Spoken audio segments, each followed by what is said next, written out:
It can be lonely at the top. We all know what it's like to lead and own a business and wanting to scale, but finding yourself at a glass ceiling.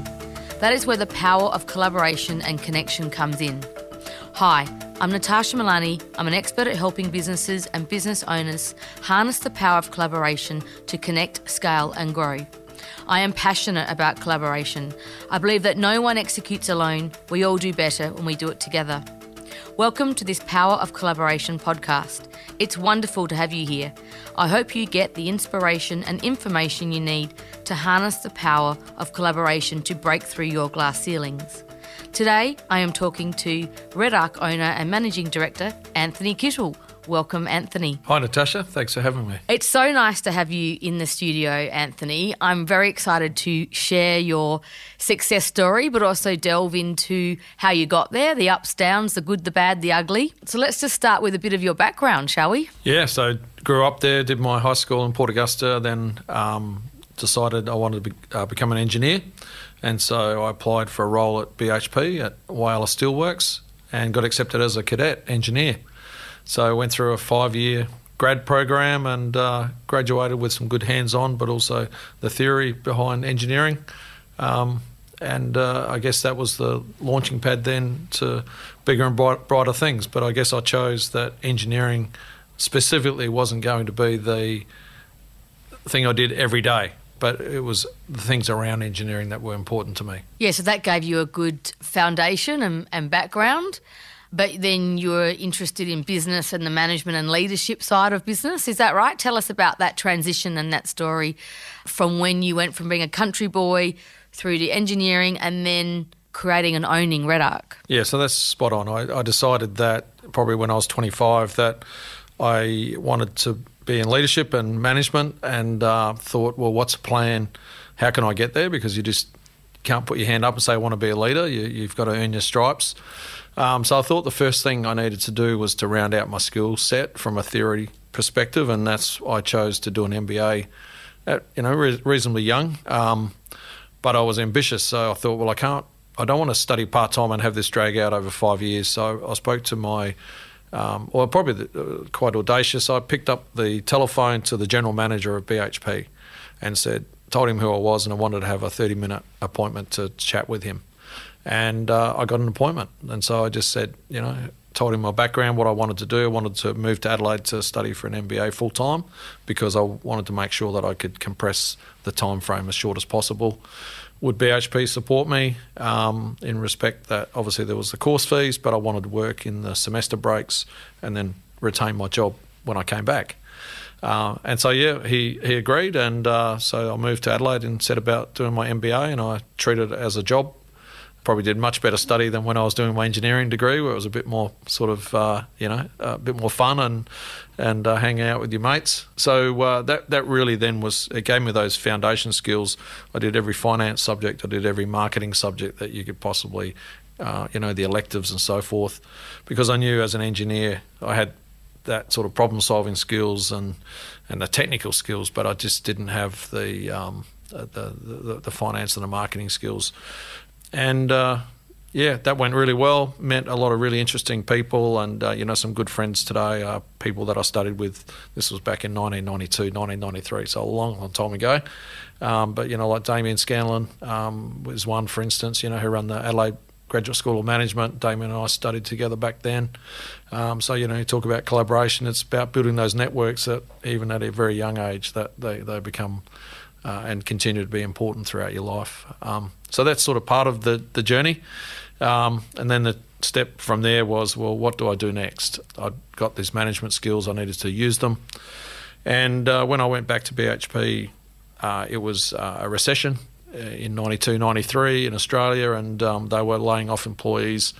And my manager at the time said to me, look, if you can find a better job, then he'd encourage me to take it. But if not, he had a job, a management role for me there at BHP, and I'm not sure if that was within his remit to say that, but we had a good relationship, and it was the best piece of advice that I got. So I found a role down here in Adelaide, working for a manufacturing company called Arrowcrest Group, ROH Wheels, and pretty much walked in as a project engineer within 18 months I was manufacturing manager, and then within another 18 months I was general manager. So I was able to really quickly get runs on the board and be a general manager of what's called their aftermarket wheel division. So we made the wheels, the stylish wheels that you see in your Bow Repairs and Bob Jane's and those sorts of tyre shops. But it was an outstanding role because it gave me international selling experience, marketing. We were sponsoring different car races. Back then it was the ROH Commodore Cup, which hadn't really been done before. But I got to go lots of different countries, representing the company, running a manufacturing plant. So building these skills, which I use every single one of them today, 20 years later. So I then worked as a GM there until I was 32 and decided that I wanted to go into business myself.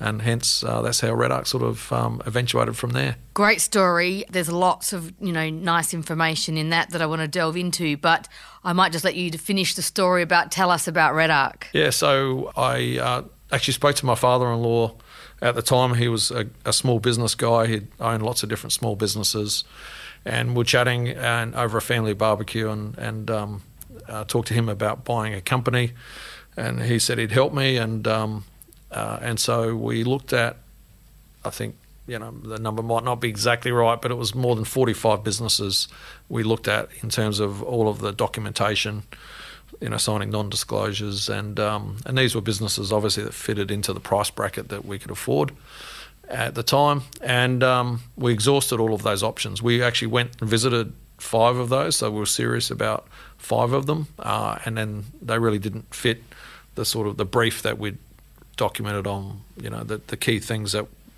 would be important to us in owning and running a business. So that was in May of 1997.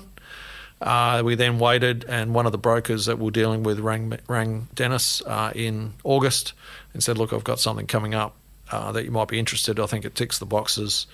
And it did. And that business was Redarc. And so back then it was in a shed in Lonsdale, 8 employees. The founder had died, so the wife, his wife was selling the business, and manufacturing electronics. Didn't know anything about that, but that doesn't matter.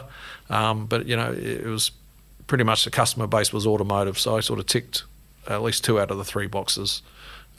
Being manufacturing background and automotive background, so made an offer. We didn't succeed. Our offer was trumped.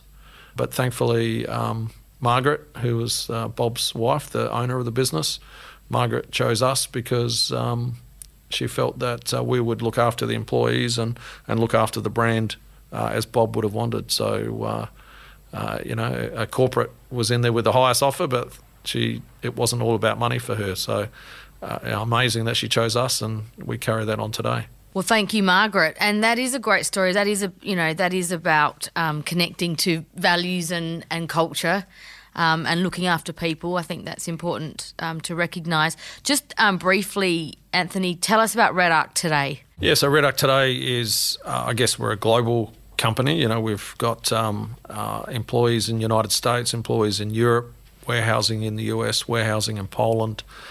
We've got 290 employees. Head office still in Adelaide. All of our manufacturing still based here in Lonsdale.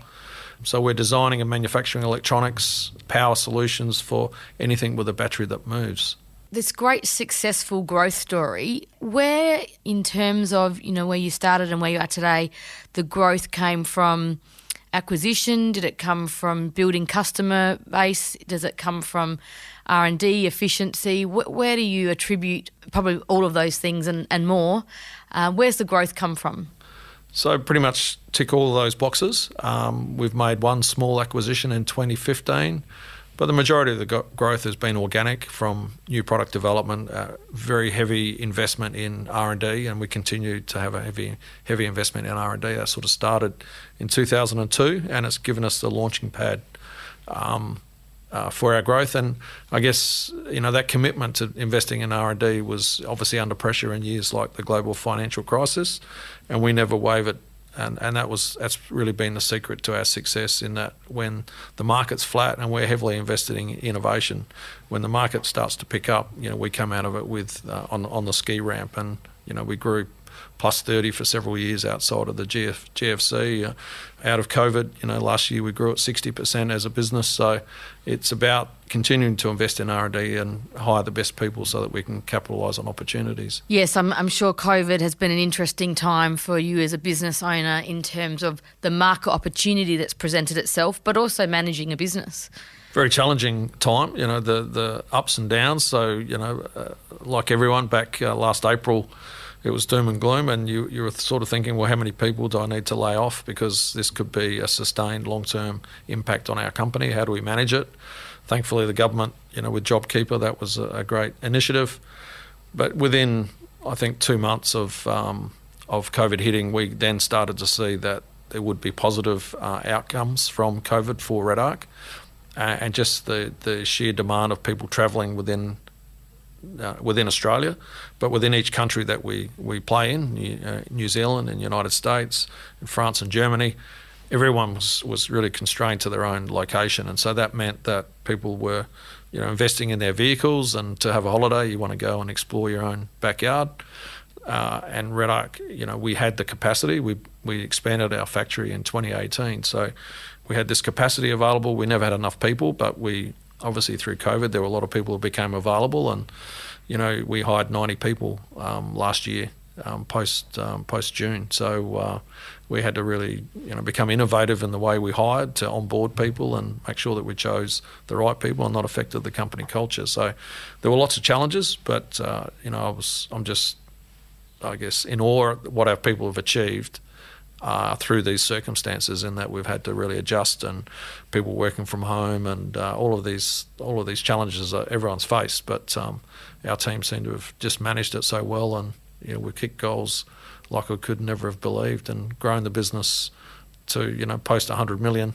As I say, more than 90 employees we've hired recently. So it's very positive. I imagine finding the right skills to manage that growth and continue the growth is a bit of a challenge. Look, it is, but I guess our brand is well known now, and I'm just again flabbergasted with the quality of the skills that we've been able to hire in our business. So people that I think when I look back in the early 2000s when we run an ad and couldn't get an applicant, to now where we don't need to advertise, people are knocking on the door to come and work for us. So it's really been a pleasant surprise to see the quality of the people, and know that when you ask them, why did you apply to come and work at Redarc? Oh, because I've heard good things about the business, or I've talked to such and such and they know about the culture, and it's just great to get that feedback. It's still a challenge, obviously. Skills are definitely at a shortage, but we're in a good position. That's a great story, and credit to you. And culture eats strategy for breakfast, one of my most favourite quotes. Picking up on your earlier story, you're talking about when you did your MBA, talking about developing those softer business skills, the finance, the marketing, sales. I also read that in your story you focused on changing the culture when you acquired the business, and then in the year 2000 you set up the first real business plan. Can you delve into what made that business plan successful, and what is your business planning process? I think that's a really interesting conversation for business leaders. Sure. So how I designed the first business plan was, I think it might have been in the Institute of Company Directors magazine, or one of those sorts of business professionals type publications. I read about business planning, and it talked about an article about how to design a business plan on a page.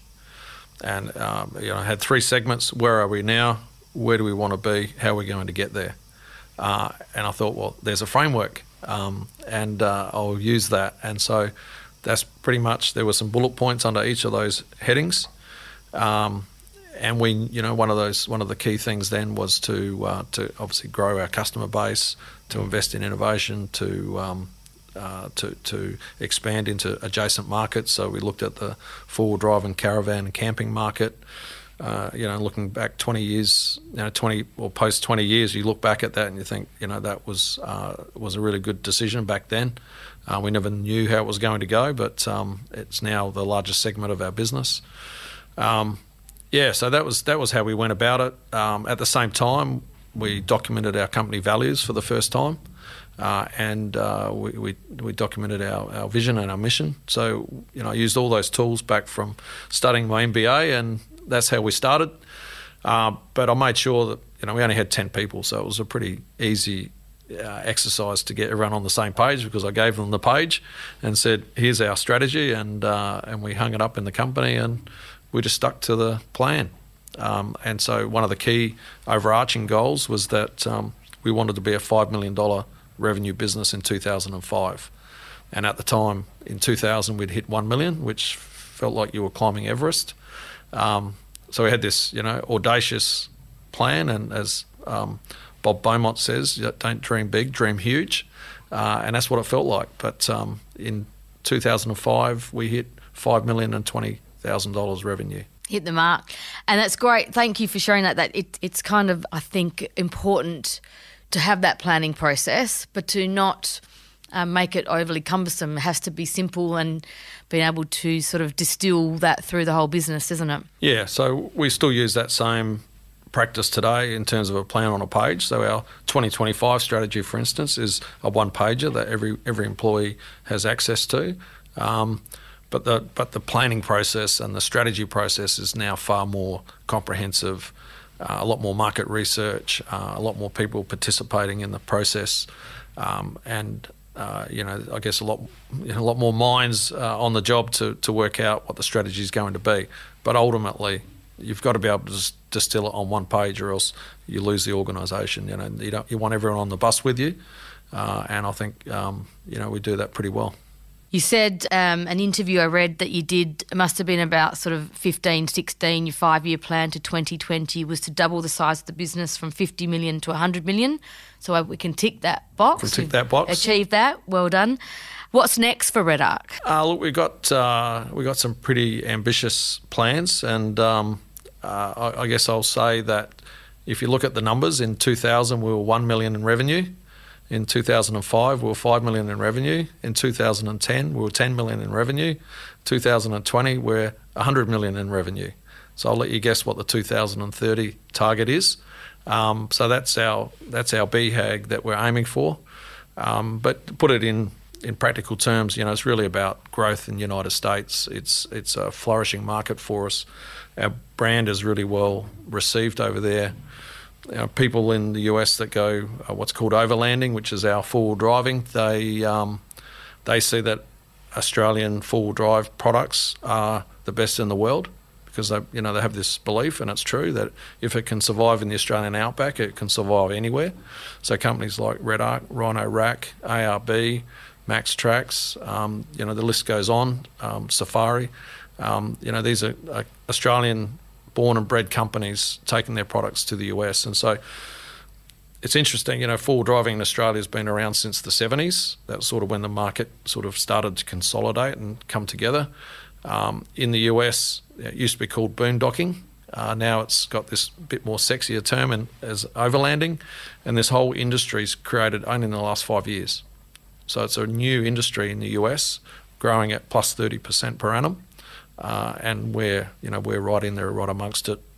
At the moment, we've got 16 billboards around the United States. The entry to Yellowstone National Park, Joshua Tree, all these different locations that Redarc's up on the billboard. Huge amounts of social media. We're obviously building a workforce over there focused on customer service, on technical support, on e-commerce. So that's really one of the big drivers of our 10-year strategy. Defence, obviously with South Australia, what's happening here in the defence space in Australia, where we set up a new business in 2016 called Redarc Defence Systems. That's now grown to 12 employees and about 16 million in revenue. So the aim is really to grow that business to about 20% of our total business over this next 5 to 10 year period. And then there's European expansion. So there's no shortage of opportunities, and I guess a good strategy is more about what you shouldn't do than what you should do. And so, we've got these big opportunities. We need to be clear, this is what we do and this is what we don't do.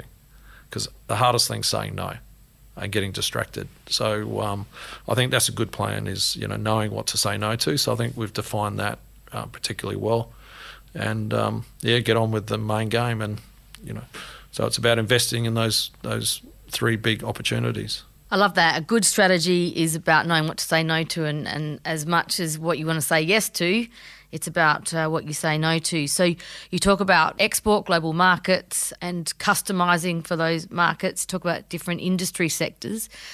In this podcast, we focus on collaboration. Can you share with us, in terms of your growth, whether it be that global expansion or whether it be into another industry like defence, where does collaboration play a role for you?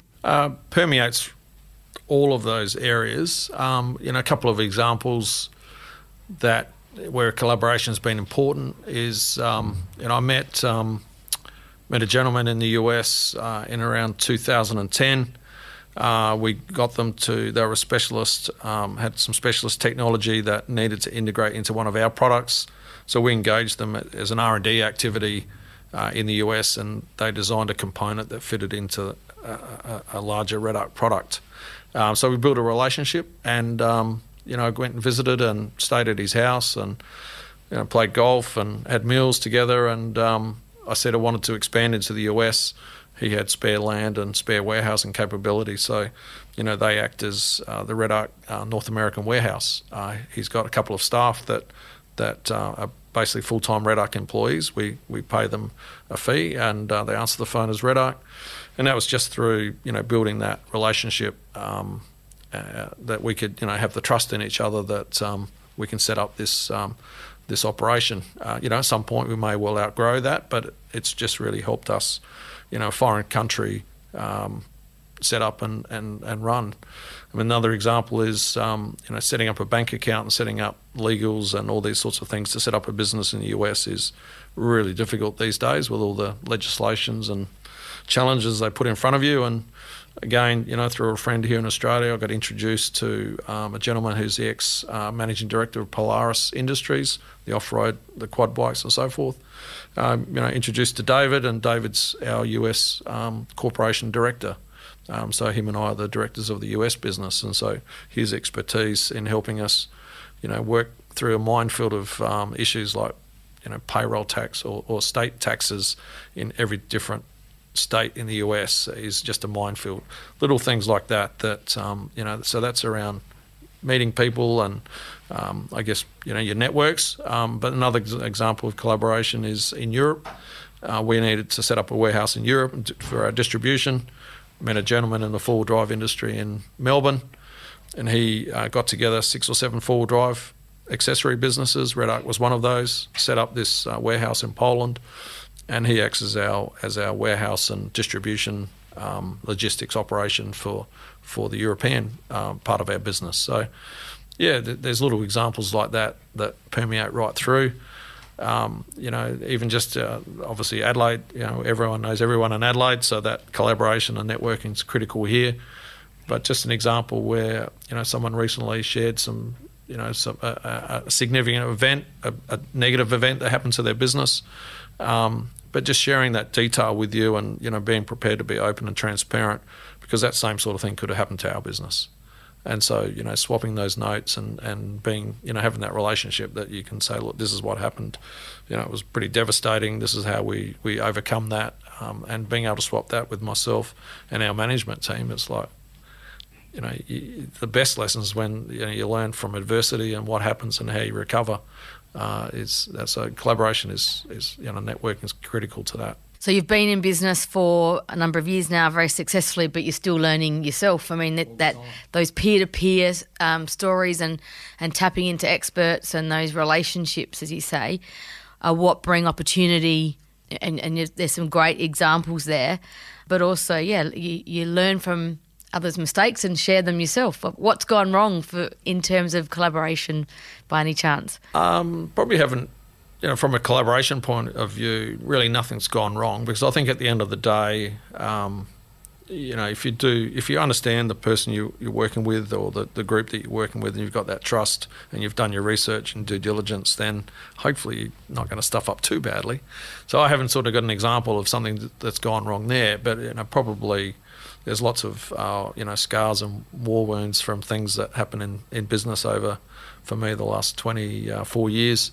But probably the one that impacted me the most was, I came back from Christmas holidays in 2018, and I was only back in the office a couple of days, and one of our engineers, or the engineering manager, came to me and said that he thinks that we've got a product problem, and it's it could be significant.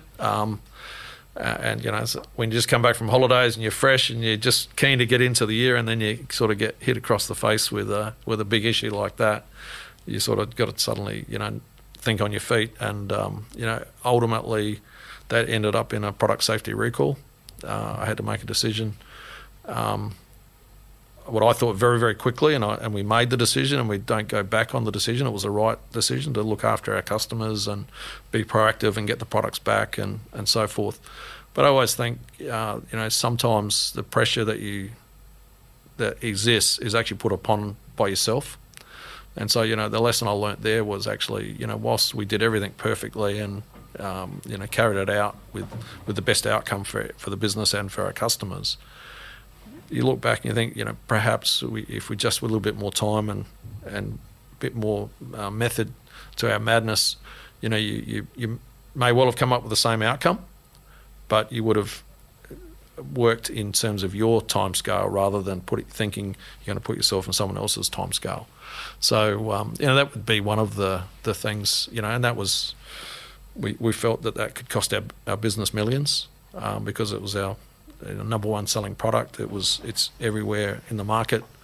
But again, being transparent, we went out. I was on YouTube, but we were on all the different customer messaging opportunities that we took to tell people about the issue and what we're doing about it, and the fact that, look, visit your local installer, and within 30 minutes, at no cost, it'll be fixed. Just trying to make people's lives easier, it was a tough few weeks, but we got through it. And in fact, I always give the example that people watch how you act. And there was one of the Melbourne talkback radio stations. I had a CEO of another business ring me and say, "I've just heard your company's name on Melbourne radio on a talkback show." And I thought, "Oh, wow, what's this all about?" And he said, "Oh, there was a story about product recalls, and people were ringing in saying how my washing machine caught fire and how the company really didn't support it and so forth, and all these bad stories, really horrible things that happen through poor customer service or backup." And he said a gentleman rang in and said a good example about how he'd been delighted with the customer service, and how he had this product problem, blah blah blah. The company, what they did, and how that was instantly, fixed without any issues. And the announcer said, "Can you tell us who the company is?" And the caller said, "Well, am I allowed to say their name on radio?" "Yeah, sure." He said, "Oh, it's Redarc." And so this CEO rang me to say, "You guys are being, sort of lauded as a case study of how to do things right when things go wrong." Kudos to you, because that's turning, something that could have been very challenging into a positive. And you said, you're making those decisions in sort of real time, very quickly. Even in COVID, we used the words agile and pivot and all these. How do you, as a leader, lead in those times of great pressure? I think the key is, again, to take time. You can't take as long as you like, because there is certainly deadlines that you have to meet, and there's risk. But I think the key thing is information, making sure that you've got the best information available and seeking out that from all the different sources. Having that great network and collaboration that you can pick up the phone and talk to people outside of your industry, or people that you think, actually, they could give us some really good advice to help us. So I think that's the key is I find that when the chips are down and you feel like your back's against the wall, a lot of that pressure comes from within. So take a breath, map out a plan, do the research, get the information, and then make a decision. So it's a planned process rather than, shit, we need to panic, what are we going to do? And particularly, because your managers and other people in the organisation are worried. They're worried for whether the company or for your job or whatever the outcome might be, the worst outcome. That's what they see. And your job as the leader is to say to them, look, it'll be okay. We're working on a plan. This is what we're going to do. And give them, just all they need is that surety that you've got their back and it'll be okay. Yeah.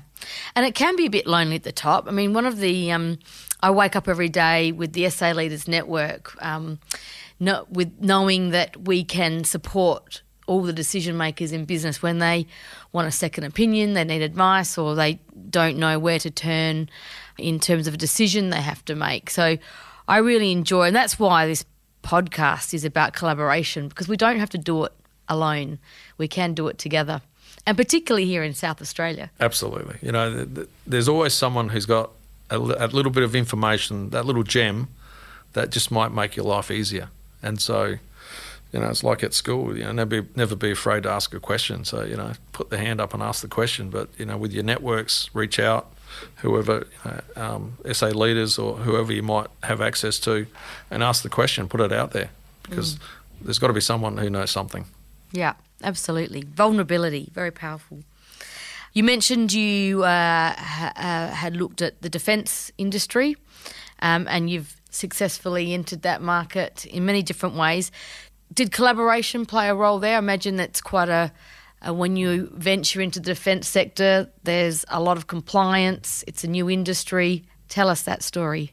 Yeah, so the first thing we did was to engage an expert, someone who knew a lot more about that industry sector. And the defence industry is very much like any sector, I guess, where you need to have someone with the inside knowledge of how it works who can guide you. So that was our first step, was to hire that expert and seek their advice and start to develop a plan. So the plan on a page on how we're going to get into the defence game.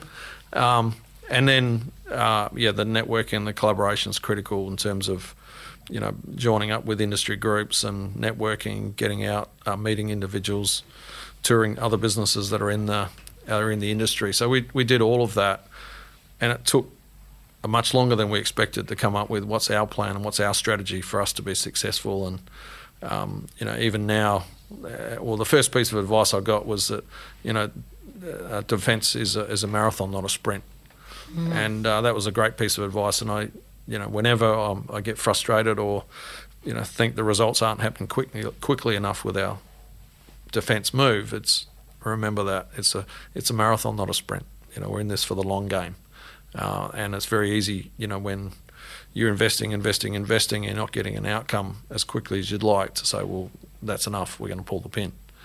So I think that other piece of advice about, you got to persist and see it through, and the results will come, and they have. You've mentioned, and your story is when you read about the growth of Redarc, you've invested. You've invested in infrastructure, you've invested in R&D, you've said you've invested in people.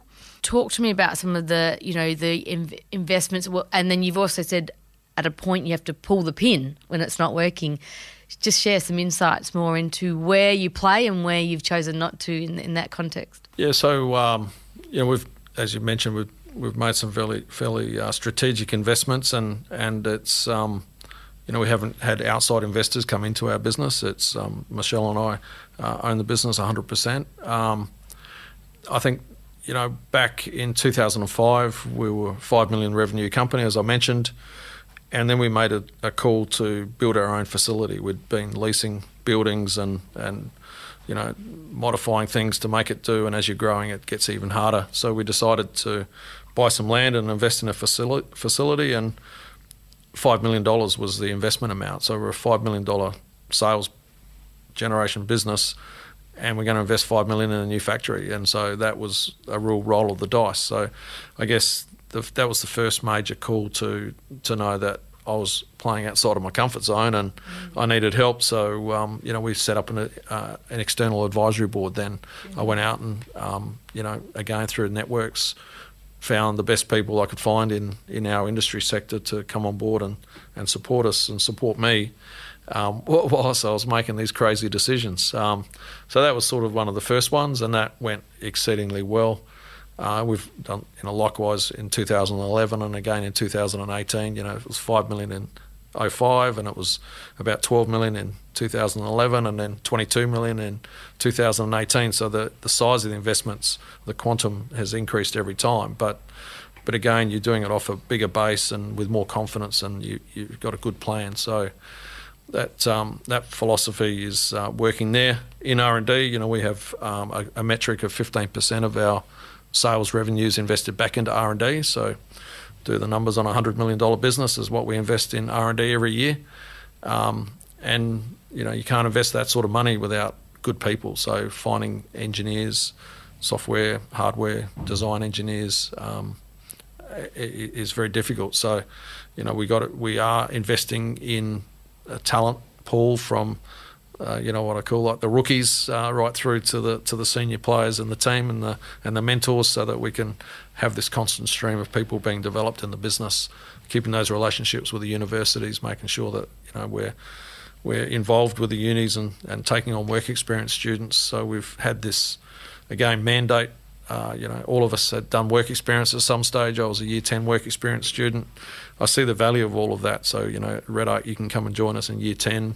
You can come and join us as an undergraduate for work experience. Whatever we can offer, because we know, I know that's how my career has got to where it is. So we do that for all of the people in our company, and it just helps us attract and retain talent to be able to support that, investment in innovation. And as I say to our people, we will never be the lowest cost producer. All of our competitors, or not all, but majority are going to be producing in low cost countries. We're the only manufacturer of our type in Australia. So we've got to employ the smartest people and create the best technology. That's how we'll be competitive. That's really our approach. Interesting. You're the only manufacturer of your type in Australia. I love how you use the university. That's an example of collaboration, because that's developing those pathways and tapping into the skills and the R&D even within the university sector, I think is important. And that 15% metric, I think that's a learning for anyone listening to think about how they determine where they invest in R&D in their business. Yeah, so I researched, what's typically in our industry sector or in technology space, what are people investing in R&D? And in our sort of area, it was somewhere between the better companies, maybe 3 to 6% of their revenue back into R&D. So I thought, well, if we're going to be the best, then we've got to do at least double. Why not? We'll do triple. And I love that. And that way we know, but you got to make that investment work.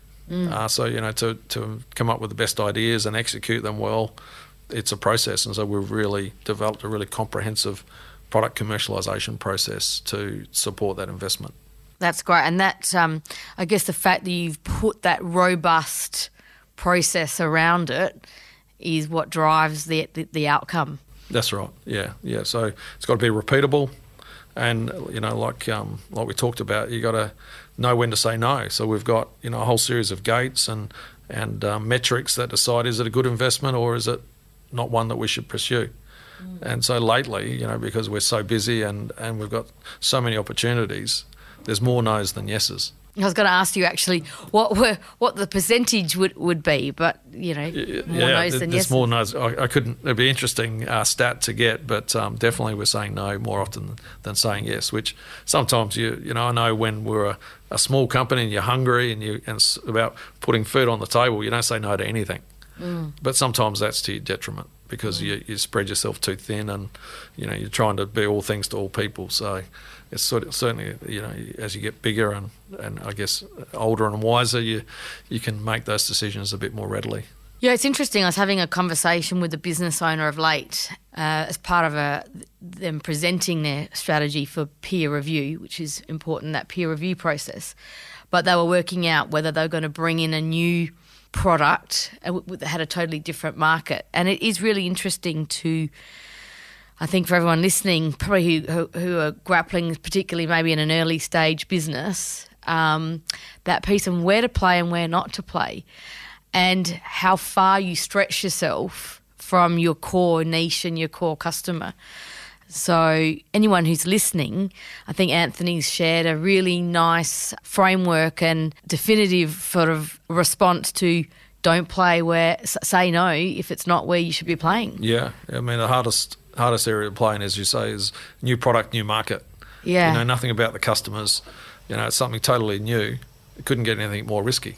And sometimes you have to do it. But, you know, when you're a small business, that can be the difference between a company failure or survival. Just to segue as we conclude our chat today, Anthony, I really appreciate your time. As a sort of a couple of practical tips to share with the listeners, their business owners who are trying to get to the next level in their business, what would be some final tips you'd like to share with them? Yeah, probably to summarise some of the ones that I've mentioned through this podcast, you know, is to know when to say no and have the courage and fortitude to say no, because it's not a word that we can say easily, particularly when, you know, you've got a customer knocking at your door saying, look, you know, this is going to be a great opportunity. Will you support us or will you be involved? So that would definitely be one. Look, I think the other ones are you've got to go with your gut. You know, it doesn't matter how good the planning process is. Ultimately, your gut tells you whether it's good or not. So, you know, I always use my gut, but surround that with a good plan. So I think, yeah, most people know, you know, when you talk to people, they actually know the answer.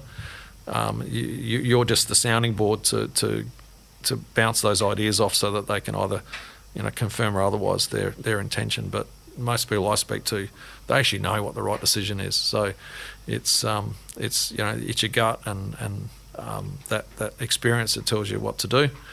And then lastly, I think, you know, I see it many times, and in some ways it's a little bit frustrating. But as a state and as a country, if we're going to succeed, we can't have lifestyle businesses in respect that, you know, we want more owners in South Australia, more business owners, entrepreneurs are willing to get out there and have a crack and invest and go for growth. I think, you know, when I was interviewing a couple of young engineers just recently, you know, what made them join Redarc and why did they like it, you know, the first things that come out of their mouth is, you know, that we've got this ambition for growth, we've got challenges, they can see these opportunities, they can see where their career can go. So you can create a lot of, you know, dynamic environment here in South Australia. So I just encourage other business owners to get out there and take a risk and back themselves. It's a really great point. And you talk about the BHAG, think big, and I do encourage everyone listening to take that leap and take the risk, as you say. And you've done that exceptionally well and well respected in South Australia for doing that. So thanks for your time today. You shared some great stories on collaboration, some great success stories, because you went out there, you met people, you had conversations, you looked at new markets and you took the risk. So if we can just inspire everyone else to do that, we've done a good thing today. Thanks, Anthony, for your time. I really appreciate it. Thanks, Natasha. Great to be here. At SA Leaders, we're all about collaboration and community. If you're curious to know more about how we can help businesses and leaders just like you to scale and grow beyond their glass ceilings, then visit our website at www.saleaders.com.au. And please don't forget to subscribe, share this podcast with your network, and write a review if you really enjoyed it. This has been an Audiosity production. I'm Natasha Milani, and I look forward to chatting with you next time. Happy connecting, and see you soon.